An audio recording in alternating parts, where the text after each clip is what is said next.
Kita asal bangun waktu Pak Harto 2 tahun bangun banyak sekali, nggak ada pembukuannya. Sehingga banyak sekali Republik itu kehilangan cukup banyak aset-aset strategis.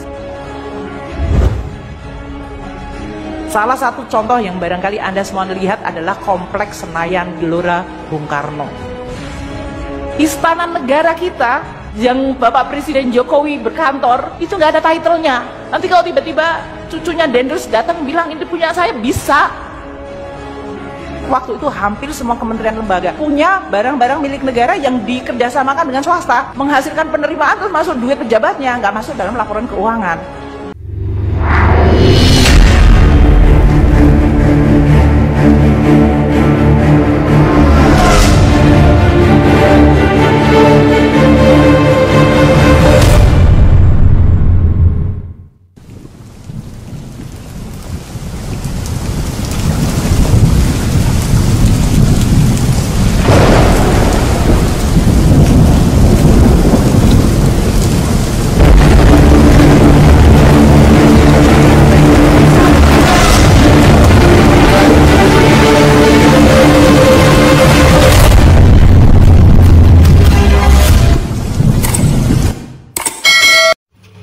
Assalamualaikum warahmatullahi wabarakatuh.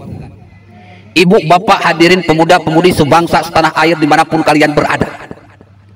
Coba bayangkan Mas Bro, selama 32 tahun Soeharto memimpin. Beliau mengurus negara ini lebih buruk daripada ngurus warung. Semua kegiatan pemerintahan, apa-apa yang sudah dilakukan oleh Soeharto, apa-apa yang sudah dibangun oleh Soeharto, tidak ada pembukuannya, bro. Tidak ada laporan pertanggungjawabannya. Anda bayangkan jika sebuah perusahaan tidak punya manajemen perusahaan, maka perusahaan itu akan acak-acakan, berantakan, mungkin akan bangkrut. Indonesia telah salah memilih Presiden Soeharto.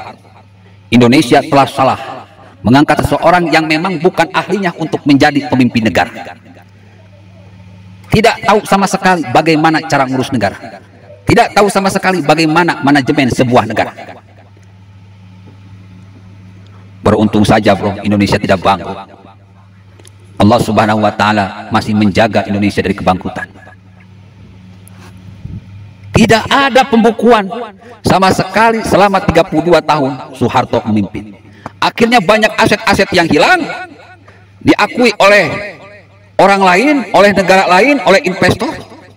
Mereka mendapatkan aset-aset negara secara gratis karena memang tak ada pembukuan.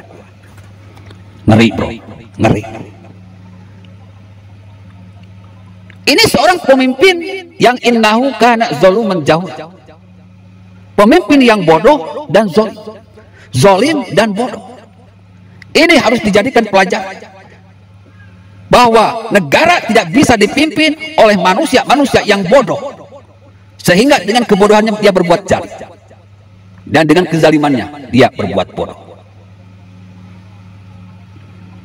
Saatnya ke depan Indonesia harus mencari pemimpin yang benar-benar tahu manajemen pemerintahan.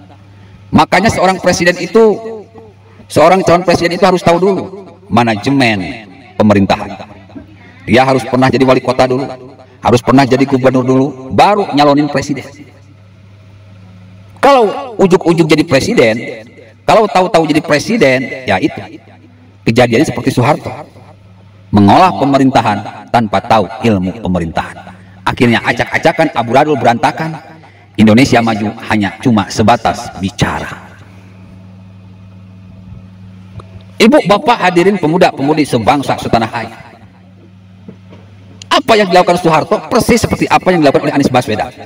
Persis seperti apa yang dilakukan oleh SBY. Sama-sama mereka memimpin sebuah pemerintahan tanpa ilmu pemerintahan yang mumpuni. Akhirnya acak-acakan, berantakan, amburadul.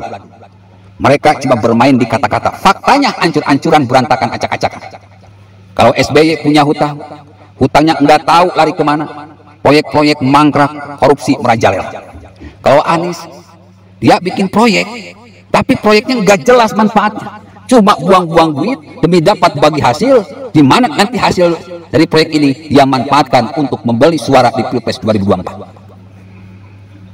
Jakarta acak-acakan, berantakan, amburadul. Makanya saya sangat yakin sekali 2024 Anies Baswedan habis. 2024 keluarga SBY atau AHY habis. Karena jejak digital mereka itu merah, jenderal. Merah. Kita sekarang ingin pemimpin yang seperti Jokowi. Mudah-mudahan ada Jokowi yang lain. Kalau misalkan Jokowi tidak bisa 3 periode, ya kita cari orang yang pantas, yang bisa meneruskan perjuangan Jokowi. Tiada lain Ganjar Pranowo dan Kiai Haji Said Akil Siroj.